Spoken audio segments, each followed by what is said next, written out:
En el tema económico, la situación es de aparente calma.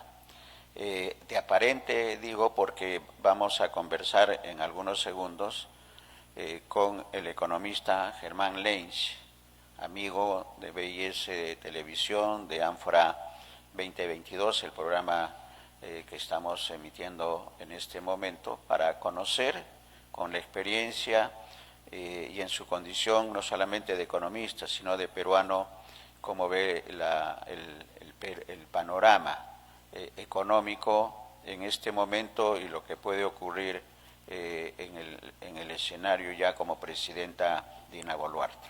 Me dice producción que tenemos algunos problemas de conectividad de imagen, de manera que vamos a hacer un enlace telefónico con Germán por la importancia que tiene el tema que vamos a tratar en los próximos minutos con el destacado economista Germán Lench.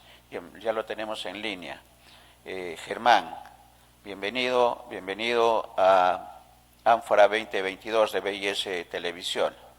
El Perú, así como el futuro de lo que pudiera suceder para el año 2023. Sí, te escucho. Es una primera apreciación. En la parte inicial tuvimos bajo el audio, pero creo que hemos escuchado la apreciación inicial. ¿Cuál es el panorama? ¿Cuál es la situación actual de los en la macroeconomía, Germán, y cómo es que puede desenvolverse la situación económica en los próximos días y semanas? Bueno, en este momento nuestro país está creciendo poco. El crecimiento mínimo que debería tener la economía peruana en su Producto Bruto Interno, que es la cantidad de bienes y servicios que produce la economía de un país en un periodo determinado de un año, debería ser 5% como mínimo. Sin embargo, para este año se proyectó un crecimiento de 3.3, bajo. Pero las instituciones internacionales como el Fondo Monetario Internacional, el Banco Mundial, la CEPAL y el Fitch Rating, que es una calificadora de riesgo mundial, dan en promedio un crecimiento de 2.5, lo cual es como si no hubiéramos crecido nada. Claro. Y nuestra situación económica está en una situación de estancamiento económico, y lo que nosotros necesitamos es crecer por lo mínimo al 5%, ¿no? Entonces, esto está generando, como todos podemos apreciar, ¿no?, riesgos internos enormes. Correcto. No hay que olvidarnos que la inversión privada de este año, que es justamente la inversión privada es la que genera empleo, es 0%. En un contexto de una lenta recuperación por las expectativas económicas negativas que diariamente viene produciendo al país el Poder Ejecutivo con el Poder Legislativo, fundamentalmente, aparte de los factores externos que también en estos momentos a nivel mundial no son favorables. Correcto, esa es una primera lectura. Antes de quedarnos en la economía peruana, ¿cuál es la situación? La situación del Perú clarísima. No se está creciendo en inversión privada y el crecimiento que se esperaba del 5% no es así, entonces hay un estancamiento, como bien señalas. ¿Cuál es el escenario internacional? Mundial, bueno, con respecto al Perú, con los países vecinos, ¿cómo está la situación? ¿Están en la misma situación o están mejor? ¿Cuál es el panorama, Germán? En los países vecinos no están mal, ¿no? También por allí tienen problemas porque los riesgos externos, llámese alza de la inflación mundial, la recesión global, las altas tasas de interés, la crisis financiera mundial, el rebrote del COVID y el conflicto de Rusia-Ucrania también vienen siendo afectados. Pero esos países también han tenido un buen plan de contingencia para una posibilidad de estos sucesos, lo que no ha tenido el Perú. Y es necesario poner un ejemplo para que los oyentes se enteren, ¿no? ¿Cómo es posible que en un año no se haya podido traer fertilizantes? Los productores sectores agrarios necesitaban fertilizantes para producir. Sin embargo, en un año no se ha traído fertilizantes, entonces el próximo año los cultivos que no han podido tener los fertilizantes disponibles y han tenido que comprar fertilizantes caros los agricultores van a subir de precio. Concretamente, arroz, papa. Son dos cultivos importantes para la alimentación nacional y para la seguridad alimentaria, pero eso, por ejemplo, no ha sucedido. Correcto, correcto. El escenario internacional, la situación también es complicada. Entonces, ya en el plano nacional, inversión privada cero en un escenario de inestabilidad. La situación puede cambiar y debería cambiar, según tu apreciación, Germán, con la presencia ya en la presidencia de Dina Boluarte, con las expresiones y declaraciones que ha dado en las últimas horas luego de su juramentación. ¿Puede ser un escenario diferente con Dina Boluarte en la presidencia? Mira, la economía no se maneja con palabras, sino ni con ofrecimientos. La economía se maneja con acciones concretas, con hechos. Y para eso es necesario ver cuál va a ser la política económica que se va a aplicar para tratar de promover las tres brechas fundamentales que tiene el país. La brecha ahorro-inversión. Porque si tú no tienes ahorro no inviertes. Y necesitamos ahorro externo. Al ahorro interno ya se le ha subido la tasa de interés por la inflación. Entonces, invertir con recursos nacionales es caro en estos momentos. Eso lo han hecho como la política monetaria para tratar de evitar que la inflación siga creciendo. Pero el ahorro externo quiere ingresar, pero mientras no haya confianza, mientras no haya estabilidad, mientras tengamos un Congreso divagante y no profundiza sus conocimientos en la realidad del país y en las necesidades sociales, mientras tengamos este tipo de Congreso no vamos a poder llegar a una estabilidad. De repente, y lo pongo en interrogantes, con la llegada de la señora ministra, de la señora presidenta de la República, que es la continuidad del gobierno anterior, porque ella fue electa con el presidente que se fue, claro. Inclusive recuerdo que ella ofreció renunciar si es que él salía. Entonces, esas cosas divagantes que hay por allí, no sé si el nuevo gabinete traiga confianza. Ojalá que se escoja gente con experiencia y conocimiento, pero sobre todo con experiencia, para el caso fundamental de los sectores primarios, agro, pesca y minería. Correcto. Entonces, ingresamos a este escenario, Germán, que se llama el gabinete, y puntualmente al ministro o ministra de Economía. Se habla que Kurt Burdeo continuaría en la cartera. ¿Esto sería acertado? ¿Cuál es la apreciación, Germán? Bueno, según mi evaluación, el señor Burneo es un intelectual de prestigio, es una persona la cual podría decir yo que nadie lo ha acusado absolutamente nada. Es una persona que conoce bien la macroeconomía. Lo que se necesita es tener buenos complementos, buen primer ministro y buenos complementos de ministros con experiencia que conozcan en el sector. Para mí que Burneo se quede en el Ministerio de Economía sería la muestra de estabilidad, porque no se puede estar cambiando los ministros de Economía todos los días. Claro. El Ministerio de Economía y Finanzas no puede ser cambiado por los funcionarios a cada rato, ¿no? Y Burneo no ha hecho una mala gestión.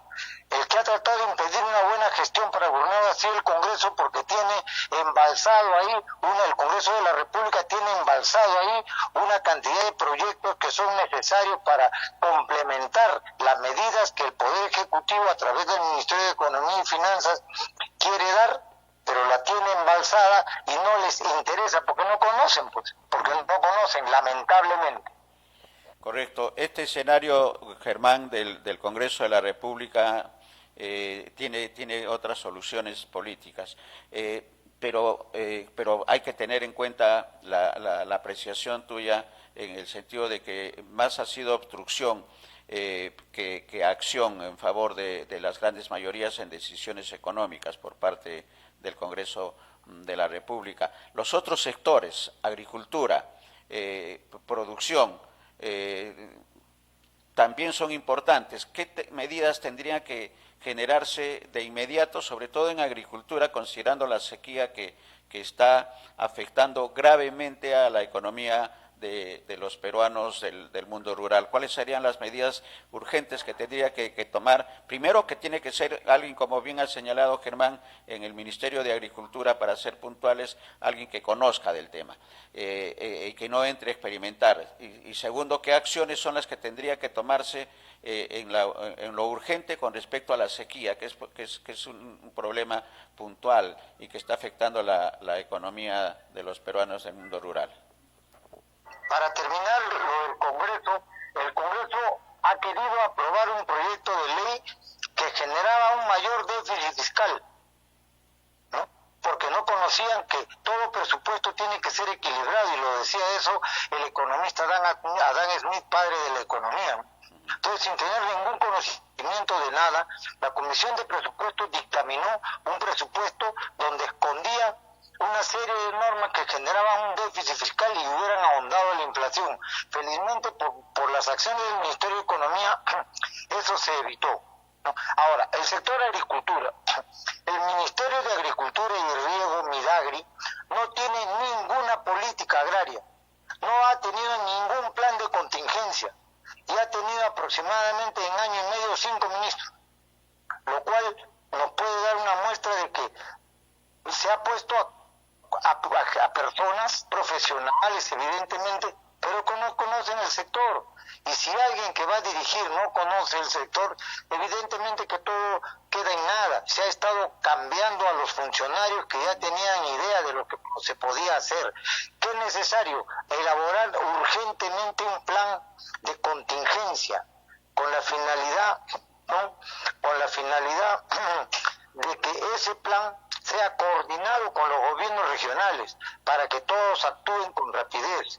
Y evidentemente de la reserva de contingencia que el Congreso quiso utilizarla para otras cosas, de allí se va a tener que agarrar recursos, no agarrar, sino reorientar recursos para inmediatamente dirigirlos para evitar los daños que la sequía ya viene realizando, como es en muchos casos menor producción, menores hectáreas sembradas, y la consecuencia va a ser para la población, porque los precios de los productos que no se producen y no se pueden importar van a subir de precio ante un escenario de desempleo, ante un escenario de subempleo, que si usted no trabaja hoy día no come. 75% de la población está subempleada, ¿no? Y ante un escenario donde la pobreza, como consecuencia del COVID, como consecuencia de la economía, no crece, sigue incrementando. ¿Y para qué? ¿Y por qué no hablar de la extrema pobreza, ¿no? Entonces, no hay planes de contingencia, y mientras no haya un plan de desarrollo concertado, aprobado por los agentes económicos centrales, no se va a poder hacer nada, porque todos los días no se puede estar cambiando las políticas de acuerdo a la gana que se le da a los que ingresan a los sectores. Correcto, clarísimo, clarísimo, Germán. Eso nos lleva a dos lecturas. Primero, que producción me está alcanzando que mañana se presentaría el gabinete.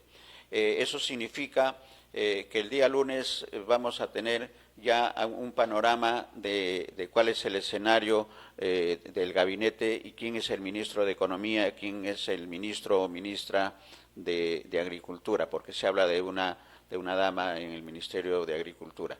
Este escenario nos obliga, Germán, a comprometer tu tiempo. Ojalá que podamos el día lunes volver a conversar y quizás también tener me dice producción, que tengas una secuencia 2 o 3 días a la semana de comentario, más que una entrevista, de comentario de la situación económica y puntualmente de los sectores que tienen que ver con la producción, que uno de ellos, el más importante, creo, por el tema de la seguridad alimentaria, que es agricultura. ¿Qué esperamos entonces? Es para estos días tener un gabinete. ¿Y quién es el ministro de Economía? ¿Quién es el ministro o ministra de Agricultura? Creo que por ahí vamos a tener algunas acciones, porque en tanto a esperar. Creo que no hay otra que esperar al gabinete, salvo mejor opinión, Germán. Bueno, en primer lugar, estoy dispuesto a colaborar permanentemente con tu programa, porque es un programa técnico, ¿no? Y que que da la voz para que salgan profesionales que realmente conozcan la problemática del sector. En segundo lugar, programas como el tuyo se deben escuchar para que la gente se entere de lo que realmente sucede, ¿no? Ahorita hay una convulsión social en Ayacucho, en Huancavelica y así, esos van a traer problemas, no se sabe qué niveles, ojalá que sean mínimos, pero van a traer problemas y es necesario que la población se entere para que las noticias no solamente estén orientadas a lo bueno, sino hay que decir lo malo, ¿no? Hay que decir lo malo. Y tercero, evidentemente tienes absolutamente toda la razón, el Ministerio de Agricultura debe tener como cabeza una persona de experiencia. Y el artículo 88 de la Constitución, no nos olvidemos, dice que el agro tiene un trato preferente porque es el único sector que trabaja con seres vivos. Agradezco amablemente a la gente que te escucha y te ve, y estoy dispuesto para cuando guste hacer los comentarios necesarios, suficientes, reales, de lo que viene sucediendo en la economía y de lo que va a suceder en la economía, y ojalá, eso sí lo advierto, que no lleguemos a un proceso estanflacionario en el país. Muchas gracias. Gracias, Germán. Gracias y esperemos tener la colaboración, dependiendo de tus tiempos, el día lunes. El día lunes volvemos a tener contacto y la invitación de la secuencia la vamos a procesar con producción para coordinar los tiempos. Gracias, Germán. Gracias, Germán. Gracias.